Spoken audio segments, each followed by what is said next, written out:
talk about one unification of both discrete and continuous random variable. So till now we had already seen that for discrete random variable, the distribution is already expressed by probability mass function.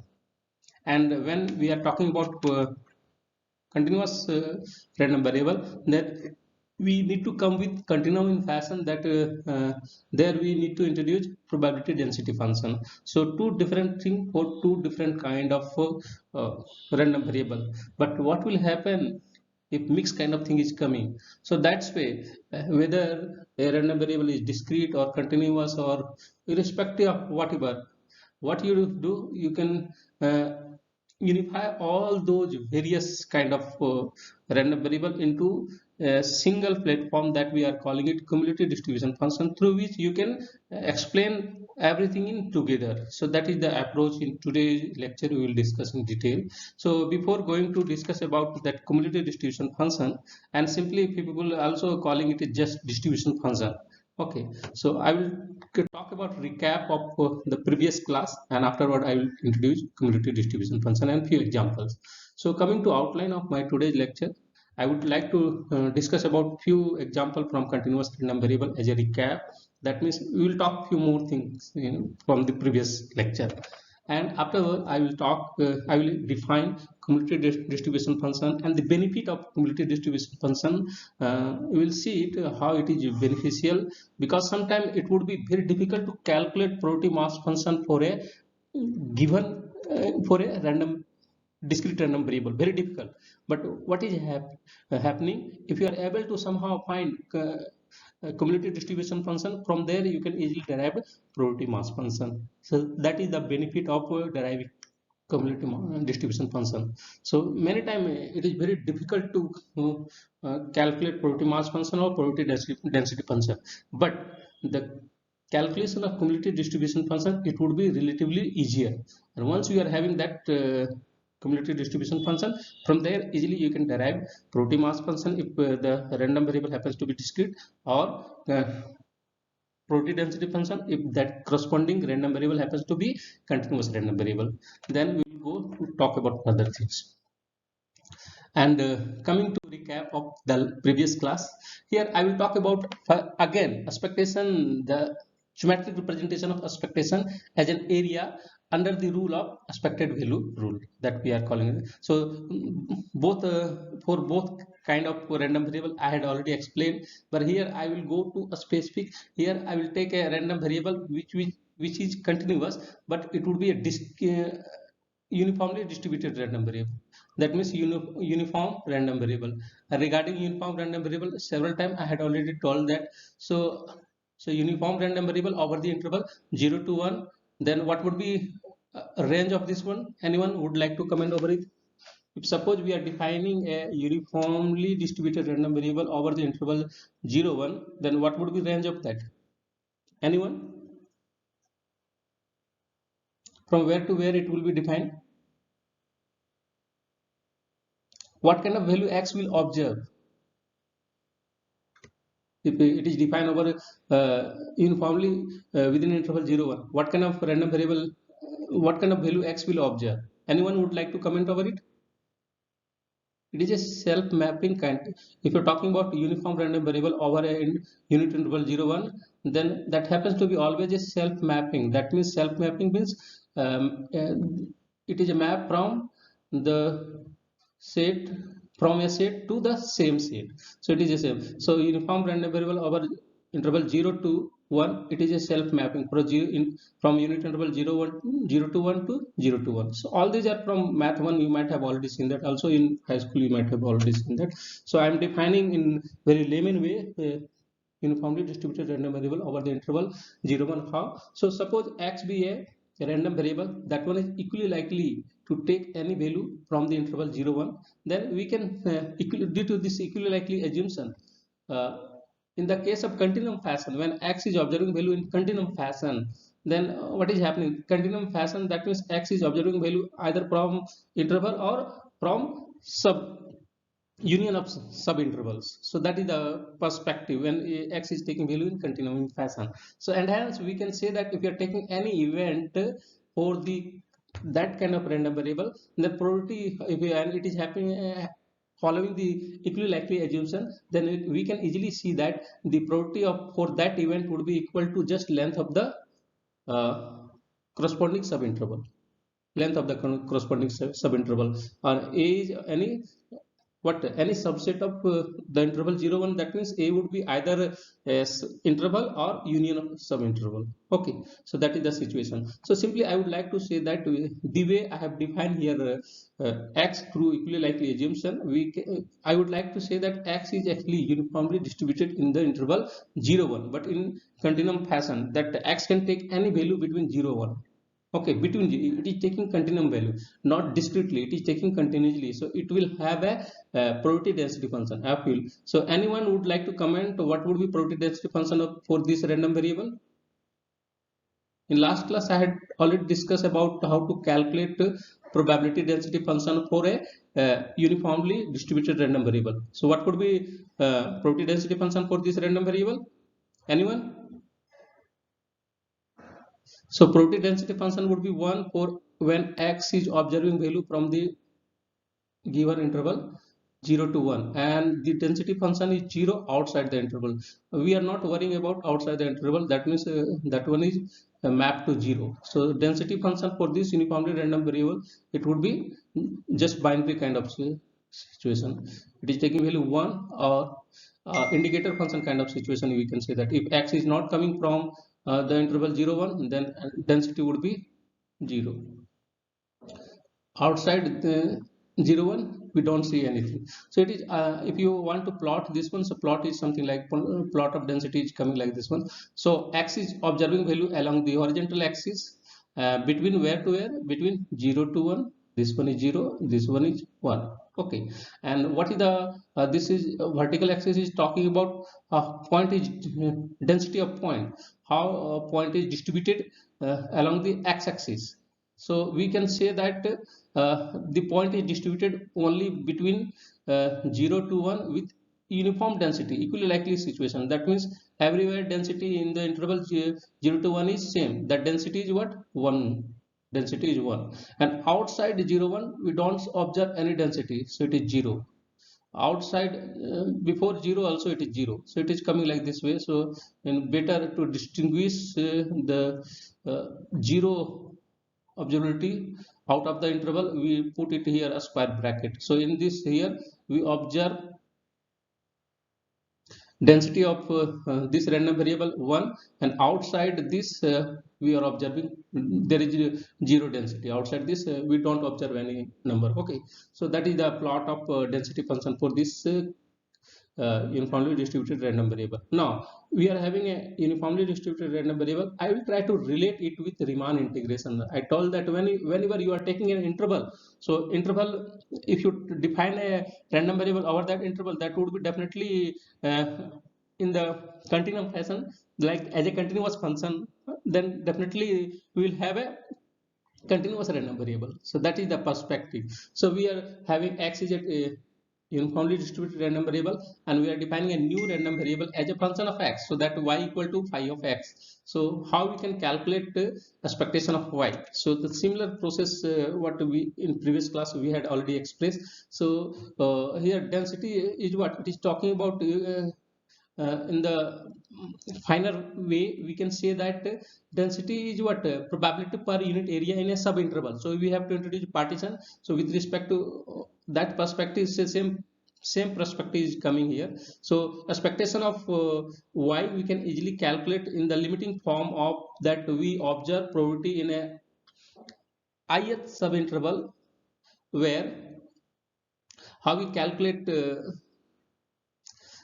expectation through this area approach, and we calculate in, and we do further refinement, keep on doing refinement in order to make things continuum.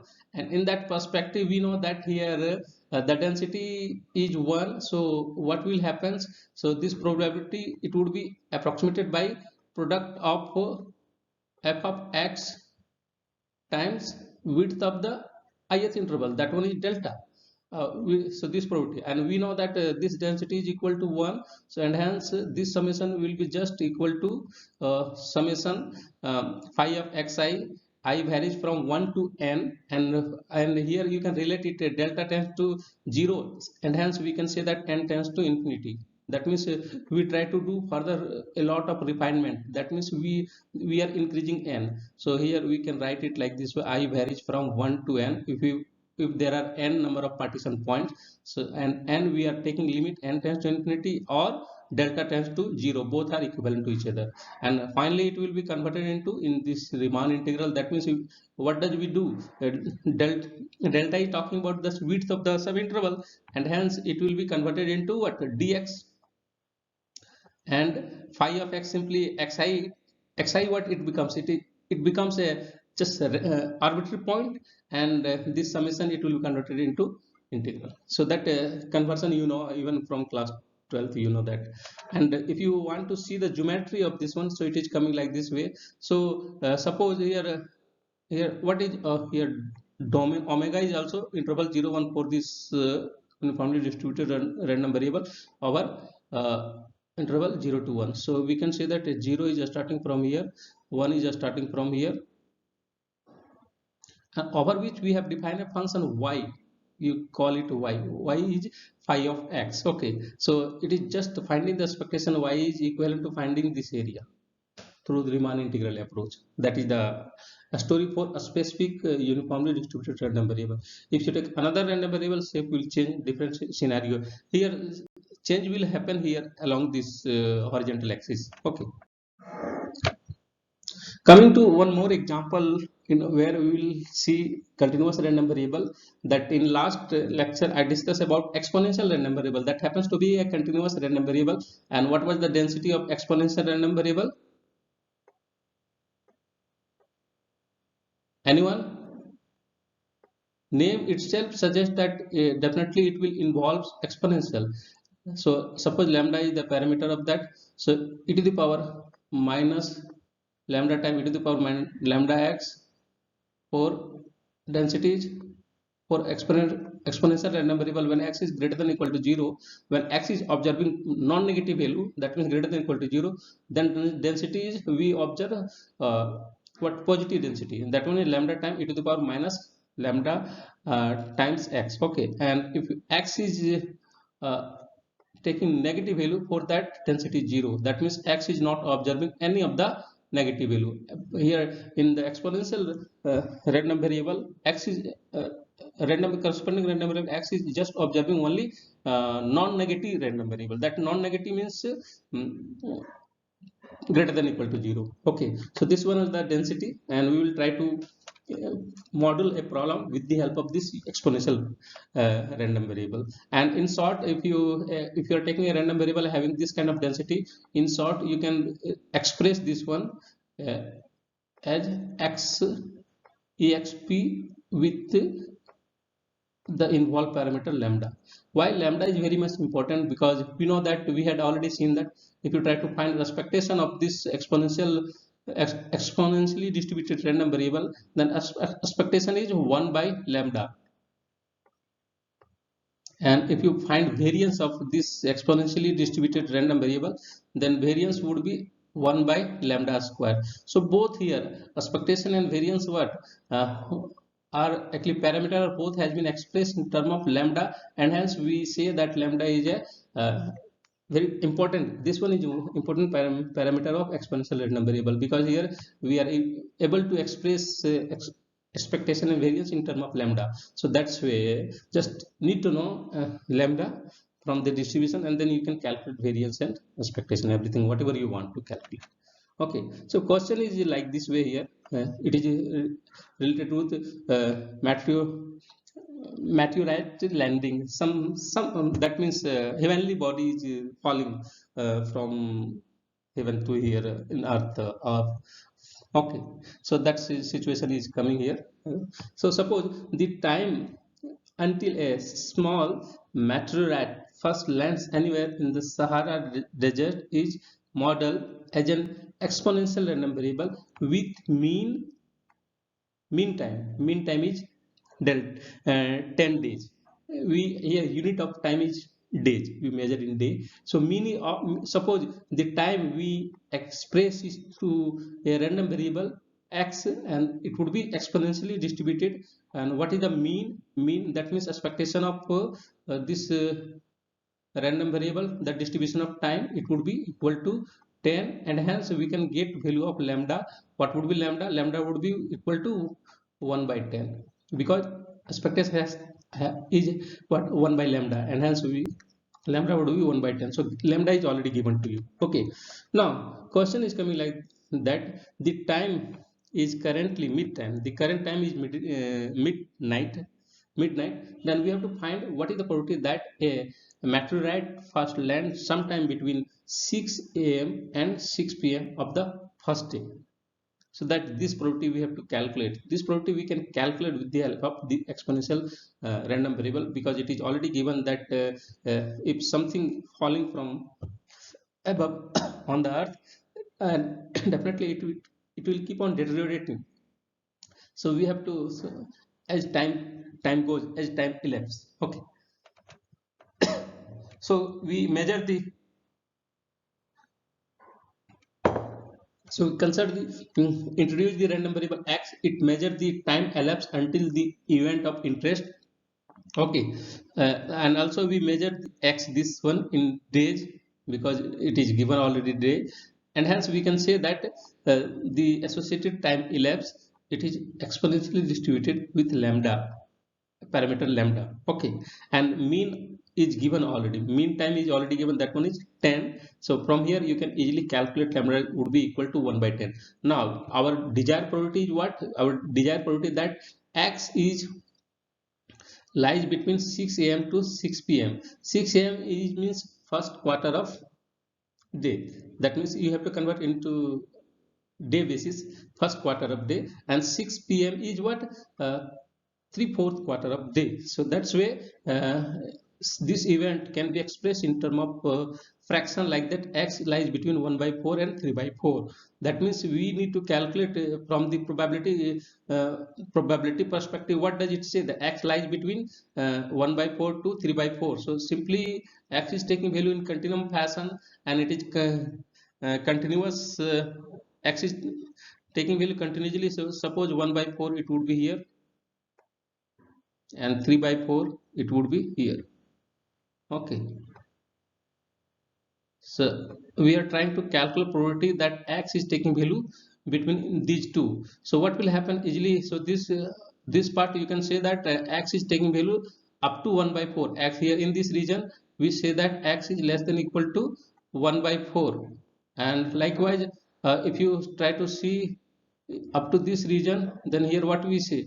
Here we say x is less than equal to 1 by 3 by 4, and hence what we will talk about this region it will how we can calculate that we calculate the probability that x is, so we have to subtract probability that x is, first take probability that x is taking value up to 3 by 4. After that we need to subtract probability that x is taking value 1 by 4. So that scenario is coming. So it is coming like this way: x, here you can easily see that up to take it probability that x is taking value up to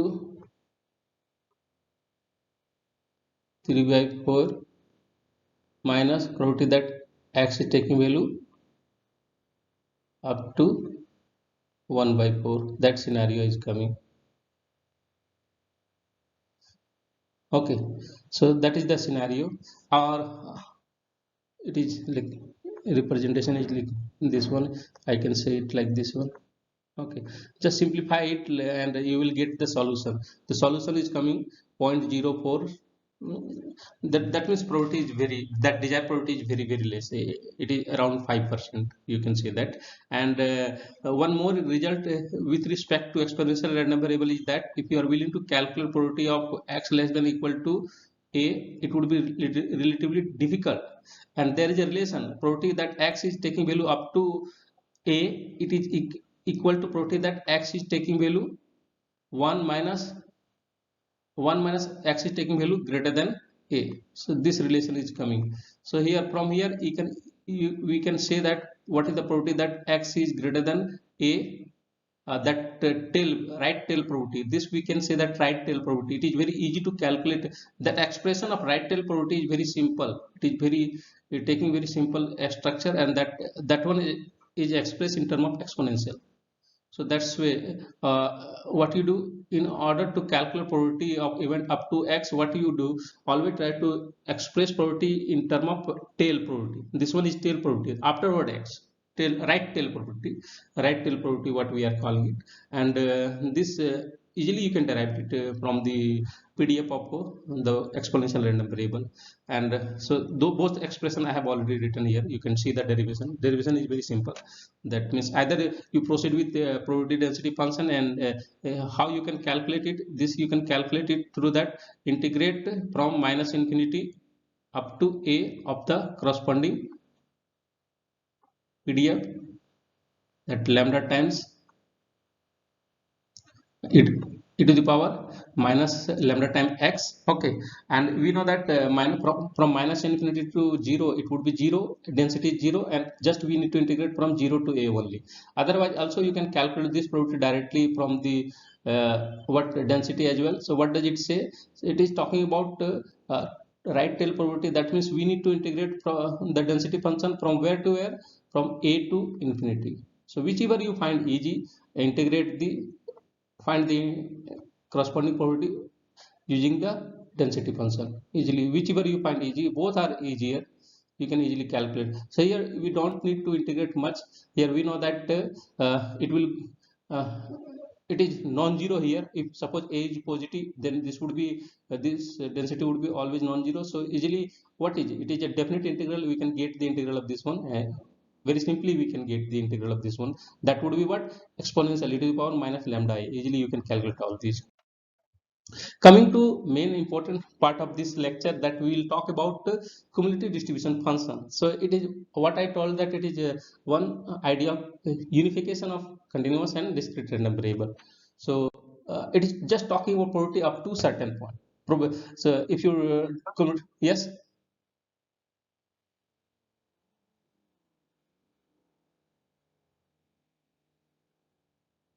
No, no, no, no, no, no, don't. Actually, it is just what was the event of interest? It was talking about that x lies between 1 by 4 and 3 by 4. So how? No, no. Why multiplication will come here? It is talking about there is only one random variable. There are not two random variables. Don't mix up with that product multiplication rule. Product multiplication rule is not coming here. Here there are not two events. It is talking about single event, that x lies between 1 by 4 and 3 by 4. And situation is coming like that. You have to calculate the probability when x is observing value between these two numbers. Here x is observing value in continuing fashion. It is not discrete in fashion, continuing fashion. So how you can calculate this probability? So simple, here algebra is coming, that calculate probability up to this one. Easily you can calculate probability up to this one. How you can calculate probability up to this one? Starting from minus infinity to up to 3 by 4, easily you can calculate that probability. We say it that x is observing value up to 3 by 4. What is meaning of this? This is the probability up to 3 by 4. That means it is coming up to here. And next subtract this probability. What is this probability? This probability is talking about probability that x is taking value up to 1 by 4. So we are subtracting. So and hence what will happen? So we will get desired probability that x between 1 by 4 and 3 by 4. So simple, this algebra is coming. There is no multiplication rule kind of things. Did you get? Okay. So here we will talk about cumulative distribution function. So what does it talk about? So here it is talking about unification of probability for discrete random variable and continuous random variable. It can be accumulating probability up to certain number x, certain observed value of x as a cumulative distribution function, or in short we denote it by CDF. And how we define it? We can define it like this way. That means this one is notation for probability, then cumulative distribution function is capital F of x, and it is talking about simply what it is saying, that probability up to x. So x may start from anywhere, that a starting point may be minus infinity or anything, okay, anything, and that, but will come up to x. It is just to say that probability up to x. So how we can calculate probability up to x? That is the definition of cumulative distribution function. Simply one line definition, you can say that cumulative distribution function is talking about probability up to x. You can say in that layman way. And now we distinguish for discrete and continuous indifferently. So if you're talking about discrete random variable, that means x is that the discrete random variable x is taking value up to x. So this one is the up to x. Up to x means, that means we are summing all the probabilities up to x. So here we are summing all the probability mass function for the value of x. X will definitely observe certain values, various value discrete in discrete fashion. So we are defining corresponding probability mass function as summing up to x. So that is the, I'm not giving here lower bound. Up to x, lower one it may go up to minus infinity. We don't know if we know already that if x is not observing any value, for that probability would be 0. So don't worry about that, just calculate through this approach, that for discrete and variable probability mass cumulative distribution function is defined like this way, that we are summing probability mass function up to x. So that is the. Now next, if it is a continuous random variable, then similar situation is coming, that we have to integrate the density function up to x, starting from minus infinity up to x.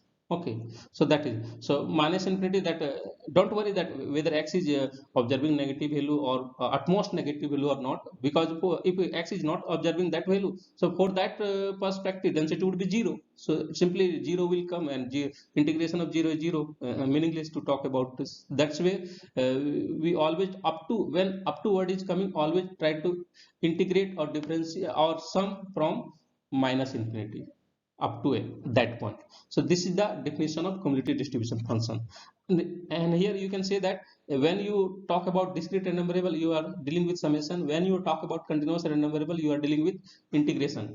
And but if you see the joint loop is the similar.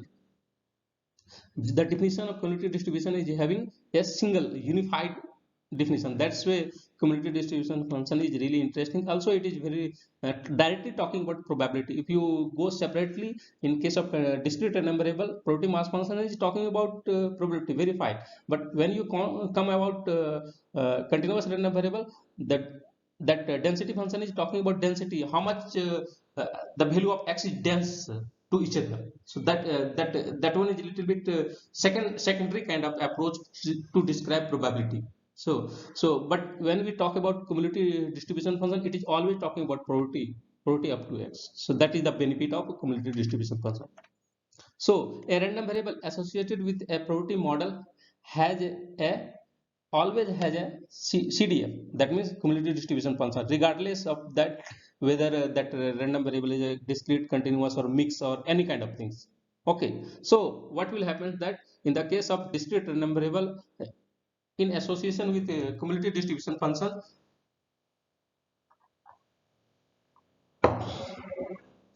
this event that x is taking observing value up to x is very much meaningful, and we can talk about probability of that one by corresponding cumulative distribution function.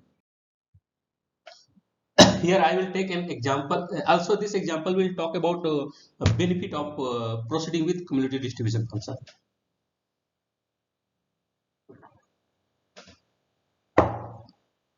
Here question is related to that we have to find maximum score, probability mass function of maximum score. If directly you are willing to calculate probability mass function for maximum score, things would be very complicated. But if you go through cumulative distribution approach, you will see a very simple kind of approach. So question is coming like this way. Here you are allowed to take a certain test 3 times. That means I am selecting you at random from your class. Okay, and you are allowed to take a certain test 3 times at random, and your final score will be the maximum of the test scores, maximum of those 3 scores. Okay, 3 test scores.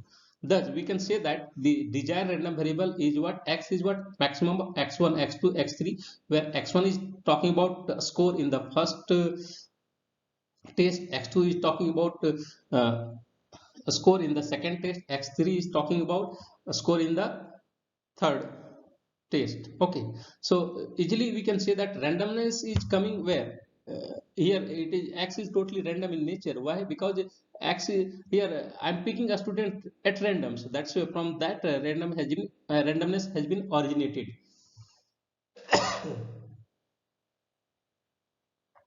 So what we observe here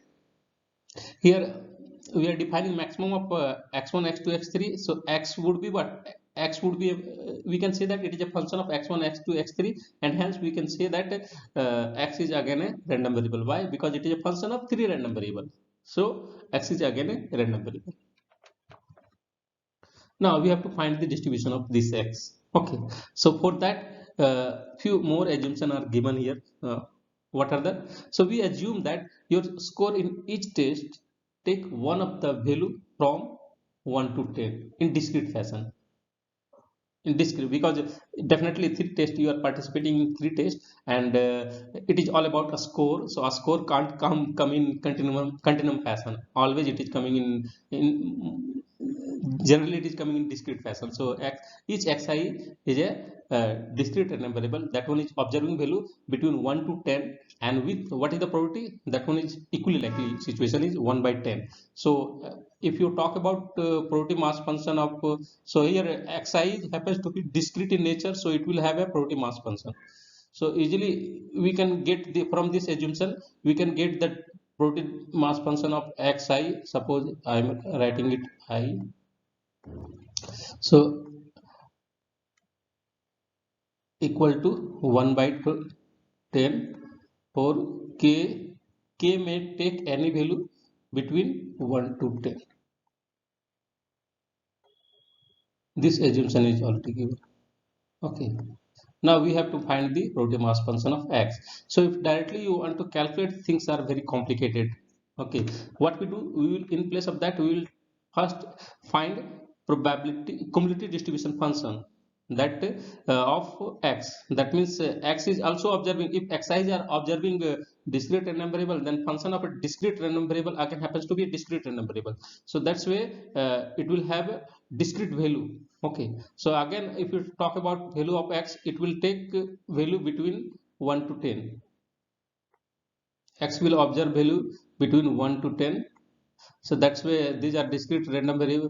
So we denote it by k, and the cumulative distribution function, it will be defined by the definition of cumulative distribution function, that probability that up to k, probability that x is observing value up to k. And how we can relate it? So x is what? It is a function of three random variable. X is less than equal to k. It simply signify that x1 is also less than equal to k, x2 is also less than equal to k, x3 is also less than equal to k. But all these three are happening in joint fashion, because we can, if maximum mass is less than equal to k, so definitely x1 would be less than equal to k, x2 would be less than equal to k, x3 would be less than equal to k. So all these three are happening in joint fashion due to this bound it is applying. So here joint probability is coming, and one more condition is given to us, that whatever mass we are getting in the first test, that one is independent of the second score or second test. So that's way x1 would be independent of x2, x2 would be independent of x3, and x3 would be independent of x1, and vice versa. Okay, so we can calculate this joint probability as a product of these individual probability, that probability that x1 is taking value up to k into probability that x2 is taking value up to k, and probability that x3 is taking value up to k. So due to this independent nature. Okay, and what is the probability that easily we can calculate? X1 is uniformly distributed, x1 is uniform discrete random variable. So probability would be just, it would be k by 10. If you are, there are k successes, then k by 10, simply probability of this one up to k, that means k successes are there, so k by 10, also probability of this one would be k by 10, and hence the cumulative distribution function for x would be k by 10 to the power 3. So this is the cumulative distribution function. So we directly got the formula of cumulative distribution function for maximum score. So from here we can derive the probability mass function for x. So how? It is just difference of two consecutive value of that cumulative distribution function. Remember that this one is valid only in case of discrete random variable, and discrete random variable, that one is taking value in integral fashion. So here x is taking value integer wise. Integer, you can see that x is taking value 1 2 3 4 5. So this one is value for one, it is valid for only those discrete random variable which are taking value integral approach, integer value, when x is taking integer value. Okay, and simplify it, and this is the expression of probability mass function of maximum score. Easily you can get it. So here first this approach is very nice and very easy relatively. Here it may look indirect approach, but simple.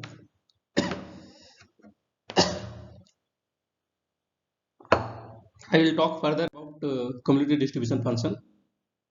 And now this one is scenario for continuous random variable, and how cumulative distribution function of a continuous random variable is associated with density function, probability density function of the corresponding continuous random variable. So consider x be a continuous random variable, and take any event of that continuous random variable, that means in ith interval xi to I plus 1, in the interval xi to plus I. Okay, this is event always in case of continuous random variable we define it interval type kind of things. Okay, so then what will happen, so we will see the nature of probability density function. So probability density function, it's talking about what? Probability per unit area. That means the probability density function at a point x can be approximated by this ratio.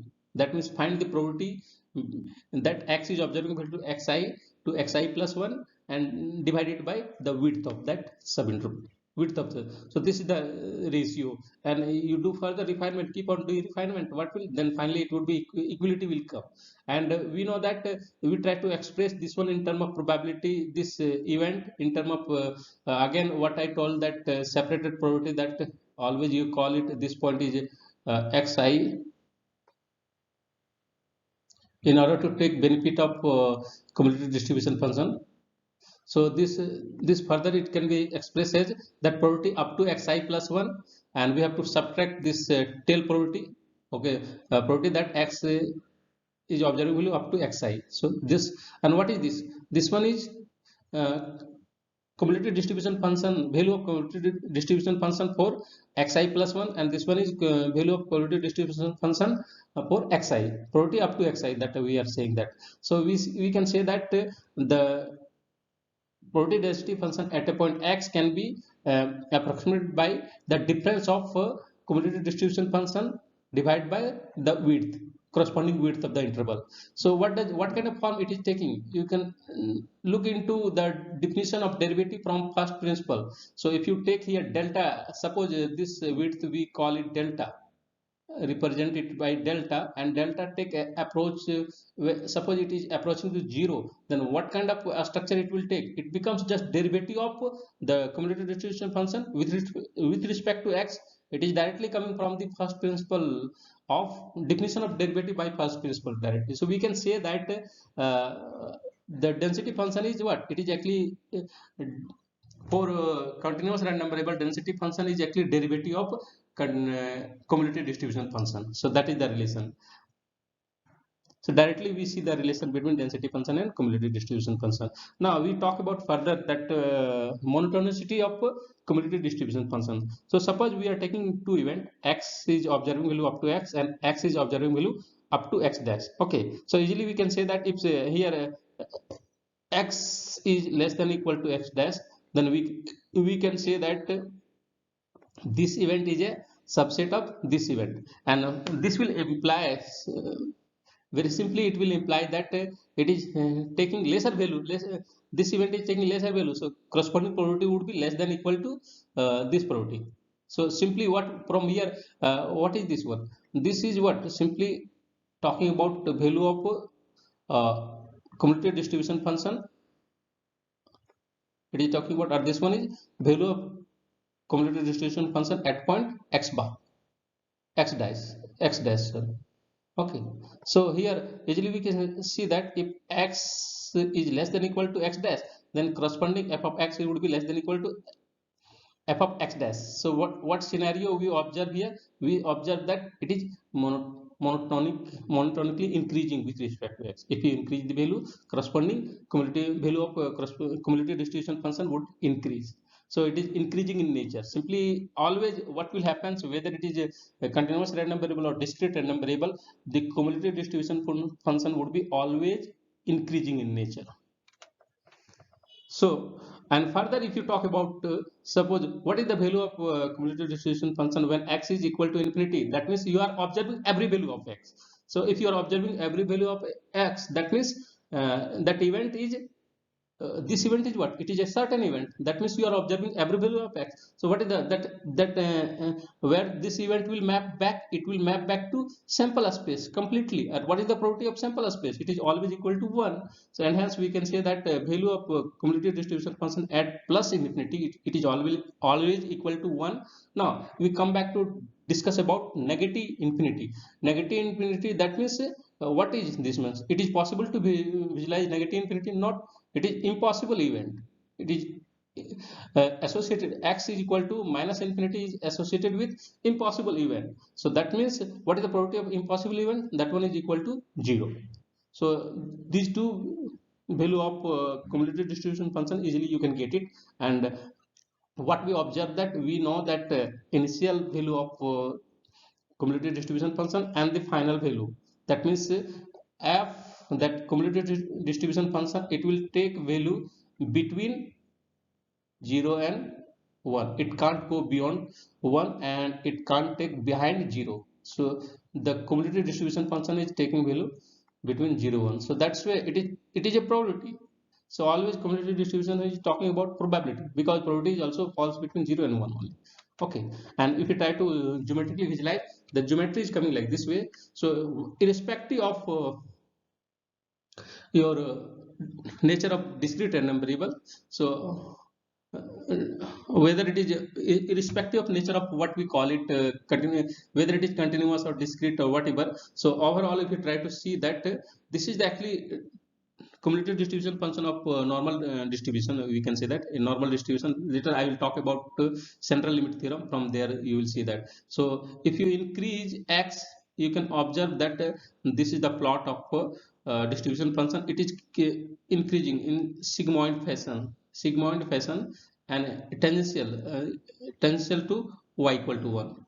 This y equal to 1, you can observe that, and it is just asymptotic to x equal to 0. When x is taking decreasing, when x is decreasing, it is asymptotic to x equal to 0, and when x is increasing, it is asymptotic to 1. Okay, that scenario you observe that. So this one is very ideal situation for cumulative distribution function. So whatever distribution function would be there, with if you are taking a discrete random variable, your cumulative distribution function would be piecewise continuous. But if you are taking continuous random variable, your density function would be cumulative distribution function would be continuous. So few example I have already taken. Also we can I talk about probability to calculate. So example, you can see it like here. Suppose we are taking a discrete random variable, then what kind of plot discrete random variable, CDF of discrete random variable we would have. So CDF of a discrete random variable can be defined in terms of probability mass function as summation of probability mass function up to x. So that same definition is coming, and so CDF of some of the discrete random variable, we can see it here. So here we can observe that this discrete random variable is observing 4 values 1, 2, 3, 4 with different probability mass function. And if you try to find the CDF, then this is the associated CDF, and usually we can see that CDF is increasing in nature. One thing is guaranteed. Apart from that, what we observe here CDF is piecewise continuous. It is not a continuous. So generally CDF of a discrete random variable is not continuous, but it is piecewise continuous. We can observe that it is talking about probability up to x. So that's where we are summing the probability up to that. That's where jump is happening at where the value of x that has been observed. At those observed value, we observing jump kind of discontinuity. So again, it is very nice if you are having a function which is having jump kind of discontinuity, then very nice function. You can talk about integration and various property you can talk about. So further, if I am taking another value, another discrete random variable which is observing 3 value only. So what happens? So associated with this random variable, what we observe, this is the CDF. This one is also having jump, one jump discontinuity we observe here, another we observe here, another we observe here. So just you can count the number of jump discontinuity. It depends upon how many value X is observing. So this is the situation for discrete random variable. Now I will talk about continuous random variable. So if you take various continuous random variable and you try to find CDF would be always continuous in case of continuous random variable. Why? Because it is defined in term of integral that up to we are integrating the protein corresponding density function up to x. That means from minus infinity up to x. Forget about the last part, just up to x talk about. So here few example I have taken. So if you are taking a random variable, continuous random variable, which is taking value between a to b in uniform fashion. So uniformly it is taking value outside interval a to b. X is observing 0 value, no observation of x. So that's way it is having uniform density. What is that? 1 by b minus a. And if you are willing to find corresponding cumulative distribution function, you can observe that this is the cumulative distribution function. That probability up to a is what? 0. We don't observe any value of x. So that's the probability up to a is 0, but we observe probability between a to b. All the value of x is observed between a to b. So that's why it is linear in fashion. Just we need to integrate from a to b. So what would be integration of a constant is what? It is just a linear function. So integrate and this value will go up to 1, and after b again no observation, so no addition in the probability. So this is the maximum probability and it will go on like this way, asymptotic to 1. Simply we can say that. So easily we can get CDF from the given PDF. Likewise, if you take another random variable which is triangle in shape, you can observe that take a random variable like this one. So it is not a uniform random variable. It is different than here. At this point it is 0, at this point maximum. X is observing maximum value. So this random variable is not uniform. It is a non-uniform random variable. Easily you can see that X is observing value. That means here density is very less, here density is very high. That situation is coming here. So density is varying. It is not, density is not uniform. Here density is uniform throughout. For every X density is same, but here density is varying. If you try to calculate CDF using this formula, then CDF would be it is quadratic in the interval a to b, but linear after b and before a, because we x is the density is 0. X is not observing any value. That's where this situation is coming. So again we can observe that in the both cases the CDF is what? It is continuous in nature in case of continuous random variable. Okay, it is already above 45 minutes. So if you